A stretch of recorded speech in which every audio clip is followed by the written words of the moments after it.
So, what's up po mga idol, no? Bali ito, may i-repair na naman po tayo isang IGBT inverter wheeling machine na mayroong power, walang output voltage.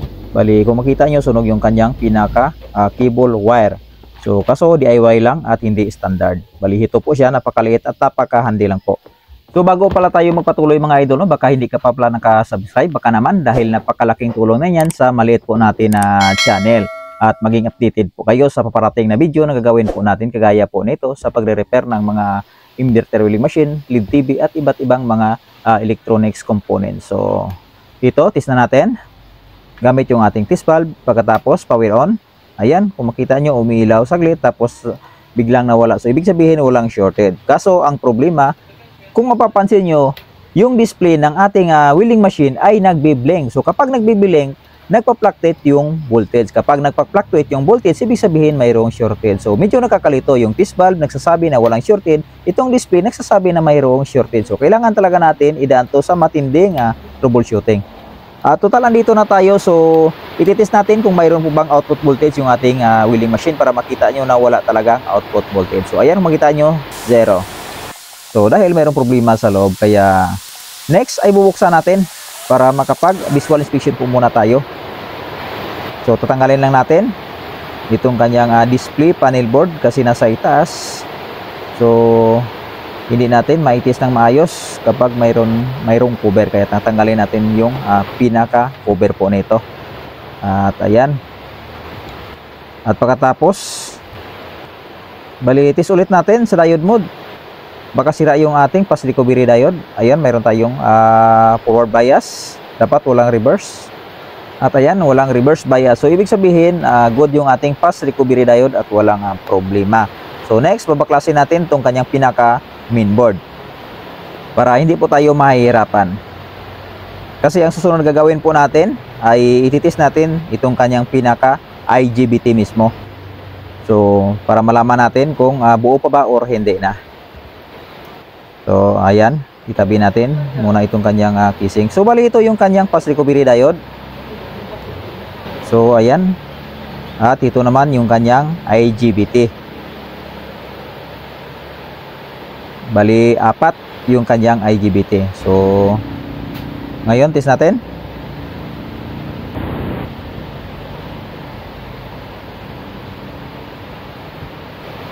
Dito muna tayo. So, bali nakadiode mo tayo mga idol, no? Dito emitter, mayroon tayong sukat na 25. Dito sa kabila, collector to emitter, mayroon tayong forward na 25. At reverse, mayroon ding reverse na 25. So, ibig sabihin, shorted. So, dito, ganun din. Mayroong reverse at saka forward yung ating collector at saka emitter. At saka yung gate at saka emitter. So, dito, mayroon tayong forward na 424, collector to emitter. At pagkatapos, gate to emitter, mayroon tayong 31. So, yung reverse, ayan, wala tayong nasusukat na reverse sa emitter at saka collector. So, ibig sabihin, good. Dito sa kabila naman, ayan, gate to emitter, 31, collector to emitter, 424, yung forward, reverse, wala. So, ibig sabihin, good. So, dalawa yung good sa ating test dito sa kanyang onboard test at dalawa yung bad. So, balik kailangan pa natin to mga idol na ipa-final test. So, kailangan natin natanggalin. Kasi ang dalawang ito mga idol na shorted yung sinukat natin kanina ay naka-parallel connection. So, kahit good yung isa ay madadamay sa isang sira. So, kailangan talaga natin na i-double check. At bali sa pagtanggal pala nitong IGBT mga idol, no, sa mga baguhan, medyo may kahirapan po kasi ito kasi makapal yung kanyang heatsink. Mahirap tanggalin sa pagkakahinang. So, kailangan natin tanggalin yung kanyang heatsink para hindi po tayo mahirapan. Bali, mas maganda dito yung soldering iron na may mataas na wattage. So, ang ginagamit ko dito ay yung 60 watts para mabilis malusaw yung tingga. So, bali, ayan, natanggalan po natin. At itong isa, tatanggalin na rin natin. Kasi yung init mga idol, kapag mayroong heatsink, ay nagtatransfer sa heatsink yung init. Kaya hindi agad natin malulusaw yung tingga. So, hindi natin matatanggal agad itong kanyang IGBT. So kaya ang ginagawa ko, ito lang po yung technique na ginagawa ko para hindi po ako mahirapan sa pagtanggal. Bali 40 ampere 600 volts po pala yung IGBT na ginamit po nila dito mga idol, no. Ang ganitong mga welding machine mga idol, no, ay napakatipid sa kuryente, kaso madaling masira kapag hindi ka po marunong gumamit. So lalo na kapag walang pahinga at nagcha-champering po. So yung champer yung kinakating yung metal gamit yung welding machine. So yan po yung dahilan kung bakit nasira agad yung ating pinaka IGBT. At bali ayan, natanggal na po natin yung dalawang heatsink, kaya magpo-proceed na po tayo sa pagtanggal ng ating IGBT. So sa pagtanggal ng IGBT, ganito lang po yung ginagawa ko. So ginagamitan ko po ng long nose, pagkatapos iniinitan yung paa. At ayan, natanggal na. So ayan, kasi napakainit yan kapag hinawakan sa kamay. So kailangan gumamit po tayo ng long nose. So para mabilis malusaw, ayan, kailangan natin na lagyan ng panibagong hinang. At pagkatapos, so siyempre gamit pa rin tayo ng long nose. Ayan, oops, ayan, tanggal agad, napakabilis lang. So yan lang po mga idol, yung technique sa pagtanggal. At same din na process yung gagawin po natin dito sa pagtanggal natin sa kabila. So ayan, tanggal na lahat yung ating IGBT. So saka pa natin nilinisin yung pinaka butas nalagyan ng ating IGBT. So gamit yung ating sucker.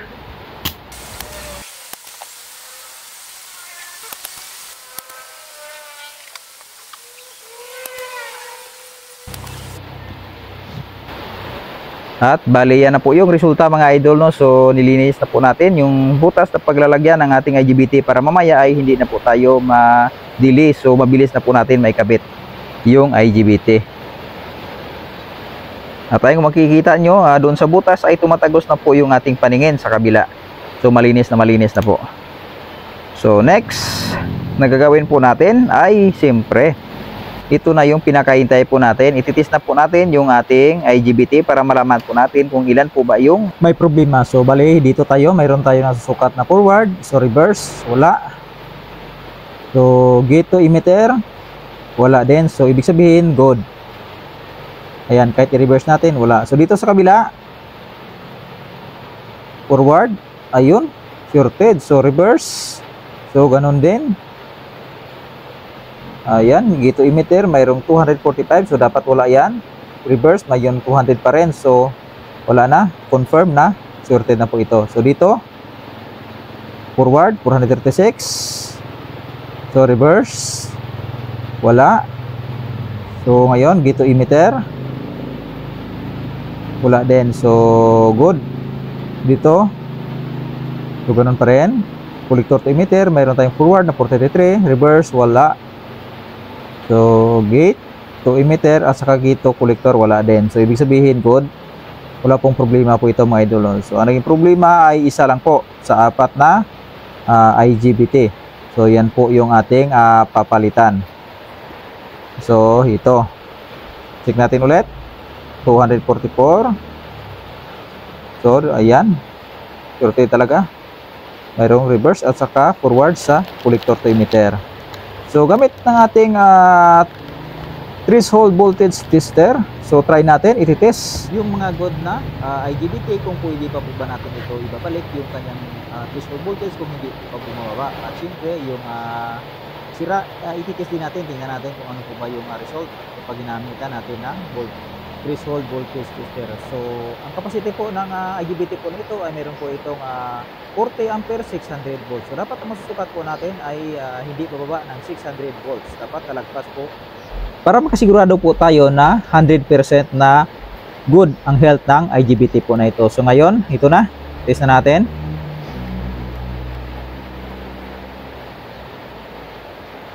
So sa pagtest dito mga idol, no, pagsasamahin natin yung gate at saka emitter, doon natin lagay yung black probe at yung red man sa gitna. So kapag mahirap ikabit, doon na lang sa itaas kasi nakakunik din yan sa gitna, collector din yan. So ngayon power on, tapos test natin yung start. So dapat lalagpas ng 600 at ayan, mayroon tayong nakikita o nasusukat as 745, ibig sabihin good. So next, yung isa naman test natin. So dapat ganun din ang masukat natin mga idol, no? Lalagpas ng 600. Pagbababa, ibig sabihin kahit okay na sa ating digital multi-tester, so ibig sabihin hindi na po yan pwede natin ibalik kasi malapit na yan masisira. So ayan, mayroon din 730 ang nasusukat natin na voltage. So ibig sabihin good. So yung isa naman,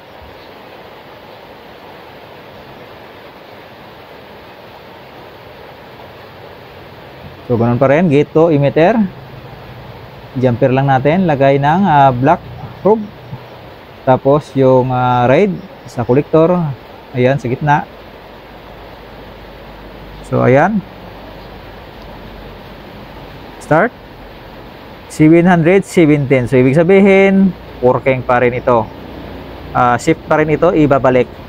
So next, yung isa na naman, yung sira. Try pa rin natin, i-test. So, tingnan natin kung ano ba yung reading po nito. So, gate to emitter, ganun din. Jumper lang. Tapos, yung red dito sa collector. At yung black sa gate to emitter na pinijumper po natin. Tapos, start. So, ayan, makita nyo ngayon umiilaw yung ilaw sa ilalim. Ibig sabihin, mayroon pong error. So, sa taas, walang reading. So, ibig sabihin, kapag ganito, wala na. Sira na po ito.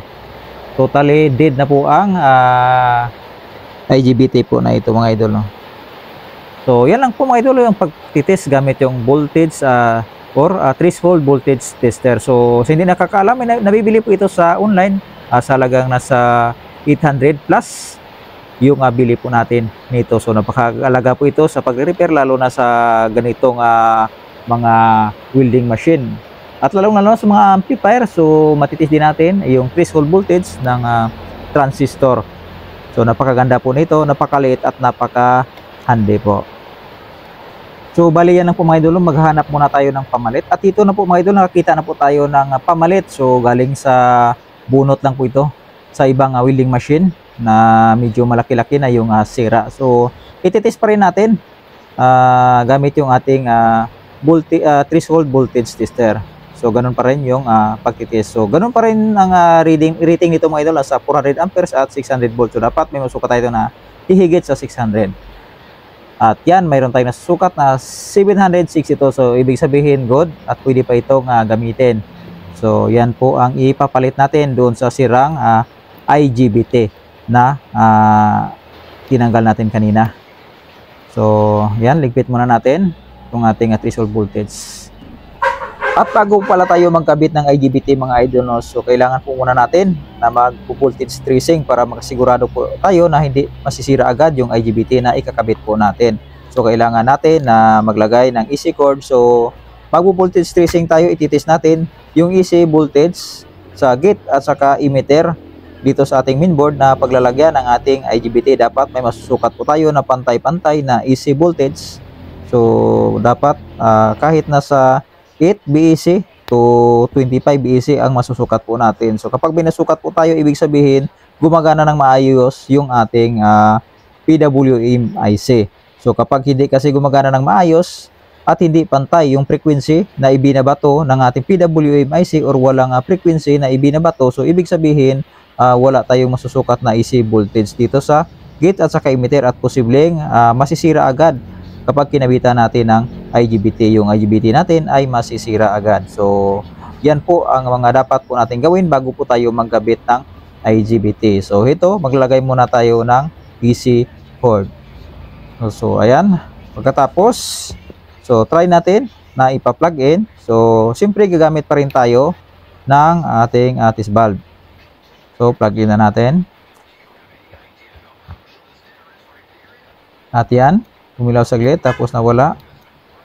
So, kung mapansin nyo mga idol, no, kahit natanggalan natin yung shorty na IGBT, yung ating display ay nagbi-blink. So, ibig sabihin kapag ganyan, nagpa-fluctuate pa rin yung voltage. So, ibig sabihin, mayroon pang problema. So, kapag ganyan, wala yung EC volt na masusukat dyan sa gate at saka emitter. So, bago tayo magsusukat ng EC voltage ay itatama muna natin yung ating display. So una natin gawin, ititest muna natin ang supply ng ating fan na 24 BDC. So check natin. So kapag ganito, possible na nagpa-fluctuate din ang supply dito. So kailangan pa rin natin na i-double check. So kung makita nyo, naglagay po tayo dyan ng socket mga idol na sula yung connection. So ang purpose ng po niyan, may kabitan po tayo ng ating multi-tester probe. So ayan, nakaabang na po yung ating multi-tester.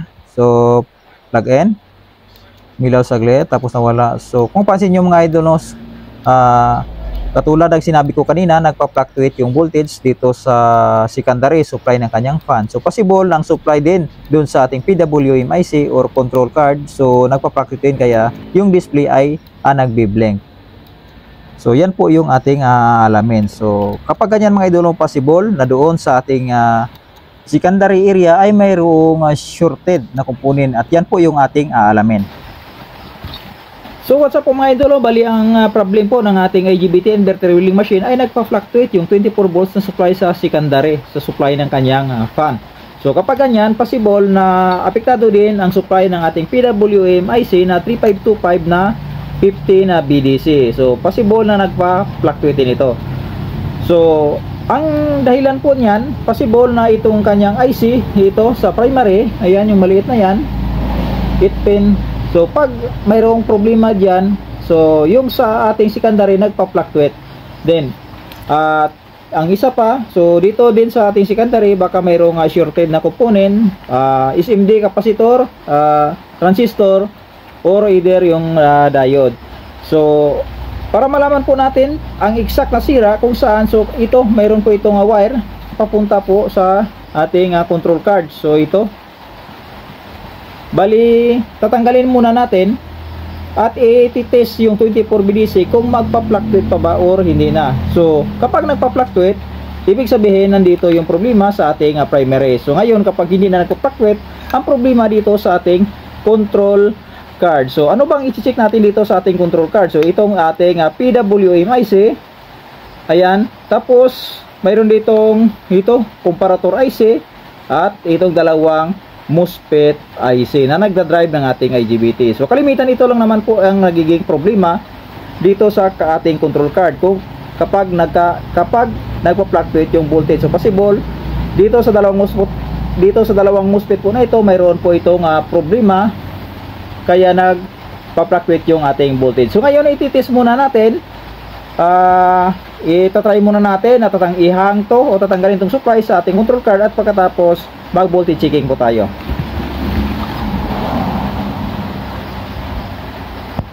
So bali ito na po siya mga idol, no? Nakahanda na po yung ating multi-tester. So lagay lang po natin yung test pad yan sa 24 volts pa rin na nilagyan natin kanina. So set natin sa DC voltage. At ito, ang sinabi ko kanina, natanggalin muna natin itong kanyang connector papunta sa control card. At pagkatapos plug in, yan, umilaw saglit, tapos nawawala. At kung mapapansin nyo mga idol, no, dito sa supply ng ating fan ay nag-steady na po, nasa 26 BDC yung nasusukat po natin at hindi nagpa-fluctuate. So nawala na yung fluctuation. So ibig sabihin na ang problem po nito ay doon sa control card, dahil nang tinanggal po natin na wala yung fluctuation. So sukatin natin dito ang voltage, mayroon tayong nasukat na 26 volts. Yung supply ng PWM na 15 volts, mayroon din.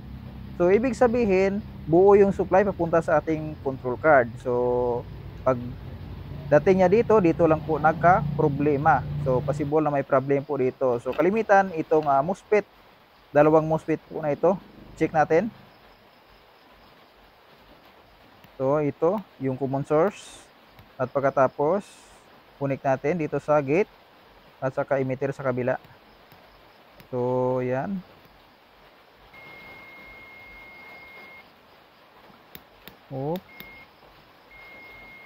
Ayan, makita nyo mga ilo dito, mayroon tayong nasusukat. So shorted. So tanggalin muna natin itong MOSFET po na ito. So ito yung mayroong problema, shorted po. So yan lang po yung pagtanggal para mabilis. So nabili po natin yan sa online mga idol, yung maliit na yan. pinapapasok natin doon sa pinakaloob ng MOSFET para matanggal yung paa ng MOSFET doon sa board. So pagkatapos sabayan natin ng soldering paste at saka soldering iron, at yan, tanggal agad. So napakabilis lang po, hindi na kailangan ng hot air. So ngayon test natin kung mayroon bang shorted dito. So yan, wala na, nawala na yung shorted. So ibig sabihin yun lang talaga ang shorted, yung MOSFET na yon. So yan, check natin, balik muna natin itong socket na tinanggal natin kanina. So check natin na wala na yung MOSFET na isa, tinanggalan natin ng isang MOSFET. Check natin kung yung voltage ay hindi na ba magpa-fluctuate. So step by step lang mga idol, no? So medyo matagal, pero ang mahalaga ay pulido yung ating paggawa. So yan, nakaabang na yung ating multi-tester probe pa rin doon sa supply ng ating fan. Plug in.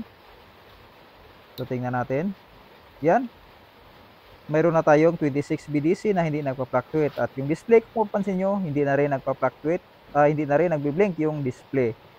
So ibig sabihin, yun lang talaga yung problema, yung MOSFET na yon. So pag ganito, okay na po ito. Papalitan lang na po natin itong MOSFET na ito na 4688. Ito po ay MOSFET IC, nagdadrive ng ating mga IGBT.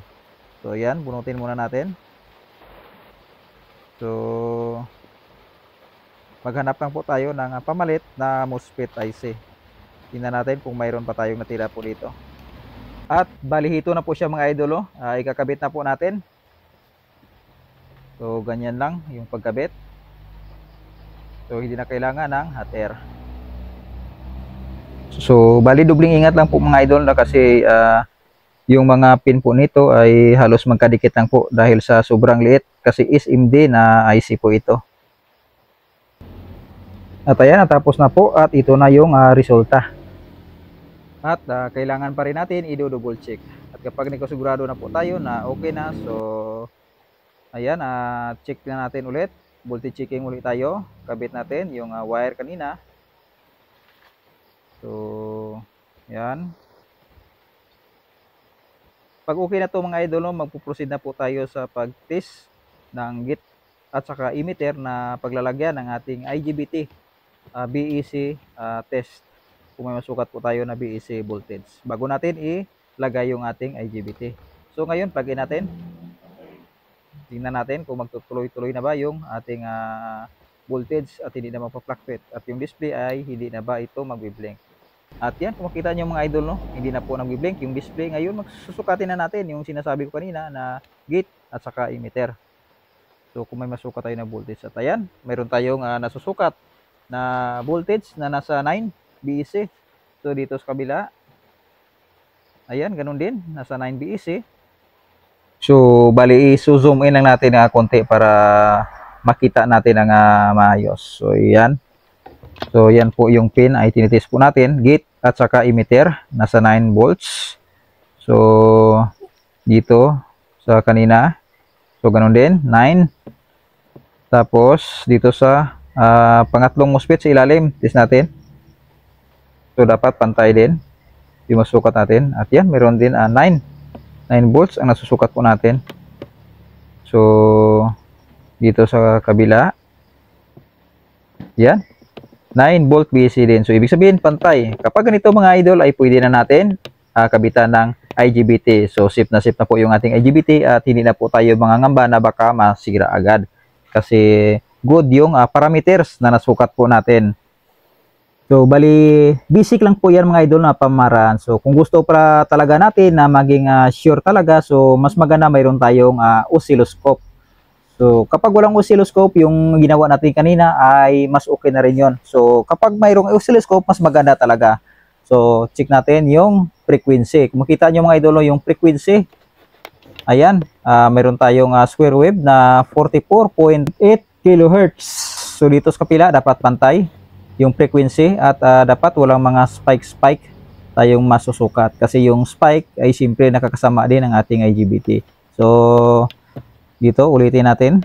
So dito muna tayo, no, hindi pa natin ito nasusukat kanina. Ayan, mayroon tayong 44.8 kHz pa rin na frequency.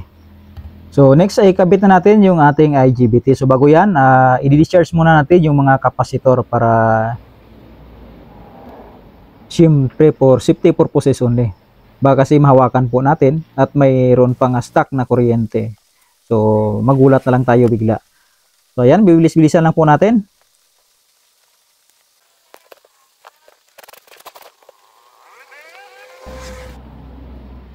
So pagkatapos, plug in natin at mag-check tayo kung mayroon po mga output voltage. Yan, nakaabang na yung ating multimeter. At yan, kung makita nyo mga idol, mayroon tayong nasusukat na 46 VDC output. So galing sa ating wheeling machine. So yan. Ibig sabihin na working na po ito at pwede na pong gamitin. So ang kulang na lang po natin nito ay balik na lang po ito sa casing. At siyempre magpa-final test pa rin tayo mga idol. No? So ititest pa rin natin kung kaya na ba nitong lusawin yung rod. So yan, bilisan po natin.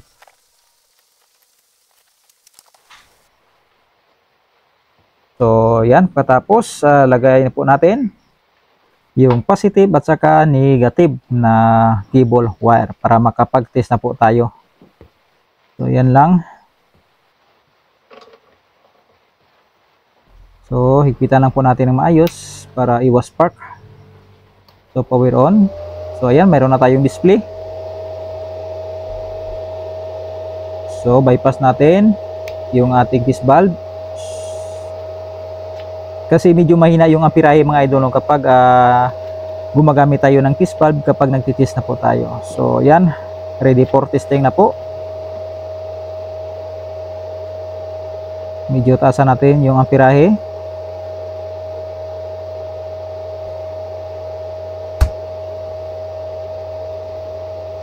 $140. Oops. Parang nahihiya pa. At yan, nag-spark na.